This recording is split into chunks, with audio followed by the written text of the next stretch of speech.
Hi, this is Eric. I wanted to take a minute and talk about a topic that I think is a little germane to the events going on recently. And the topic is going to be gun control and public safety, a physician's perspective. Now, this is my perspective, and I obviously don't speak for all physicians.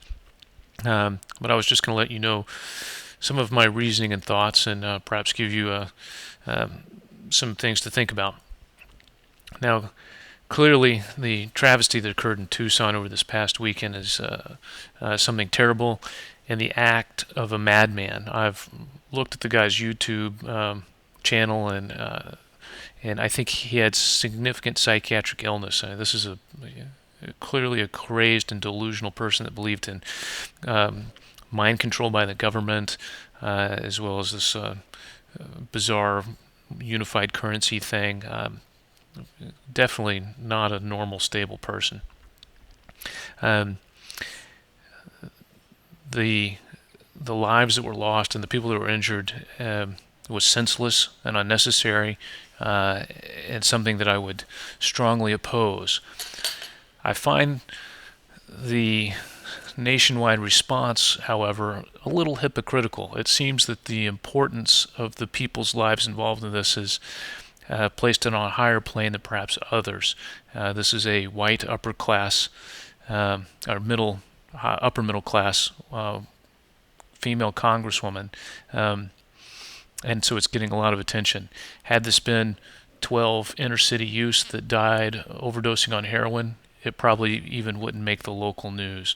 So there's this arbitrary assignment of the value of life that's implicit in the way that this is being broadcast, which I find somewhat hypocritical. But that's outside the scope of the discussion today. Let's talk about public safety and firearms. I don't necessarily have the most contemporary data. Some of the more complete things I could get was from 2006, which was just a few years ago. So let's talk in these terms. So in 2006, there were almost 31,000 deaths due to firearms within the United States. That makes this one of the top preventable killers in the United States, in the top 10 at least.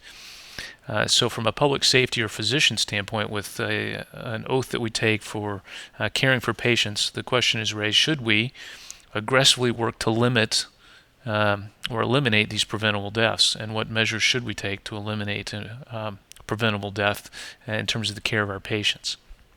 So that's one side of the argument. Another side of the argument is personal liberty, that we have an inalienable rights that were given by our Creator.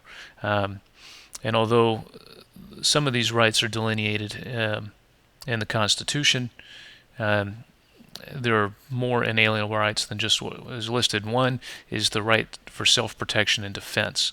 And if that is one of the basic tenets of my existence on this earth, is it within the scope of a government to limit my liberties to protect myself, as long as I'm not infringing or on other people's rights. So you have these two balances. I know very good and dedicated physicians that have patients' best interests at heart that are in favor of gun control. I likewise know equally dedicated physicians that are against gun control. And I don't want to belittle either side. They both have intelligent, well thought out discourses. But I'm just going to add some of my logic and reasoning behind this, because as a physician I am very interested in improving the lives of my patients and the safety of my patients, but I also am a strong proponent of personal liberty. So the fundamental question kind of comes down to, is it the rights of the individual or is it the safety of the group? And how do we fall to address both of these pieces? Well, let me add some perspective to this that I would like for everybody to consider. In 2006, there were almost 43,000 deaths due to motor vehicular accidents. In 2005, smoking combined with high blood pressure was responsible for 467,000 deaths.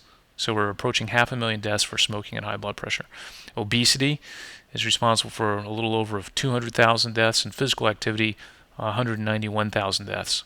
So between obesity and inactivity, that's accounting for nearly 1 in 10 deaths in the United States.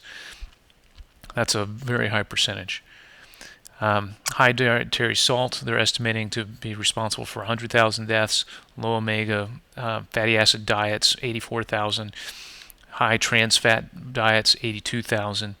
And then in 2006, there were about 22,000 people that died of alcohol-induced causes or alcohol-related causes.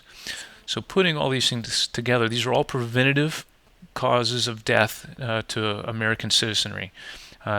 Some at a definitely higher level than others.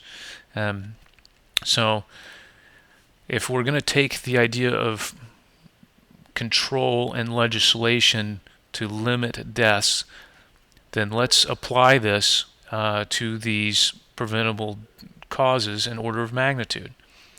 So, for example, let's eliminate all public automobile ownership and replace it with safe public transportation that's regulated by a computer so that you can't congest roadways, you can't speed, things are automatically stopped before crossing a railroad, school zones are strictly enforced. Why don't we outlaw any form of smoking?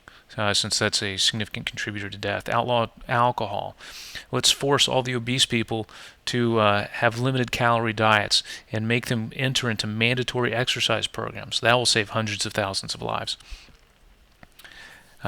We should prohibit over-the-counter salt sales and strictly regulate the amount of salt that commercial food producers can place into food. And then we should enact legislation requiring every American to take a omega-3 fatty acid supplement every morning. And if you don't do it, it's punishable by fines, if not imprisonment. And then we should make all dietary trans fats illegal.